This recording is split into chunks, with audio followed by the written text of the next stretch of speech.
ছোট ছোট যে গাছগুলো আমরা অনলাইন থেকে বা বিভিন্ন বাগান থেকে সংগ্রহ করে নিয়ে আসি, কয়েকদিন রেখে দেওয়ার পরে সেই গাছ থেকে কিন্তু নিচে অসংখ্য কুশি গজায় বা ডালপালা গজায়। আর এক্ষেত্রে সবথেকে গুরুত্বপূর্ণ যে বিষয়টা, আমরা অনেকে গ্রাফটিংয়ের চারা ক্রয় করে নিয়ে আসি।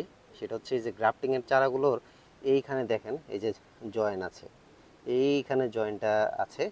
তো এই জয়েন্টের নিচের যে ডালপালাগুলো, এই ডালপালাগুলো কিন্তু মাতৃগাছ, যেটা এটা হচ্ছে বিচির গাছ, বিচির গাছের এই গুণাগুণ সম্পন্ন কিন্তু এই ডালপালাগুলো হবে। আর এইখানে যে জয়েন্টের উপর থেকে কিন্তু ভালো জাতের বৈশিষ্ট্যের ডাল এখানে লাগানো হয়েছে। তো এর জয়েন্টের নিচে যেগুলো ডাল গজাবে সেই ডালগুলো কিন্তু আমাদের অবশ্যই ছেটে দিতে হবে, তা না হলে কিন্তু আসলে আলটিমেটলি যে জাত সংগ্রহ করেছি আমরা সেই জাতের ফল কিন্তু আমরা পাবো না। এই জন্যই নিচের সবগুলো ডাল ছেটে ফেলতে হবে, আর মাটিগুলো আলগা করে দিবেন যেন ঘাস টাস না গজাতে পারে। তো নিচের এই ডালপালাগুলো যে ছাঁটা হয়, তাহলে কিন্তু যে উপরের ডালগুলো পুষ্টি পাবে, স্বাভাবিকভাবে বাড়তে পারবে।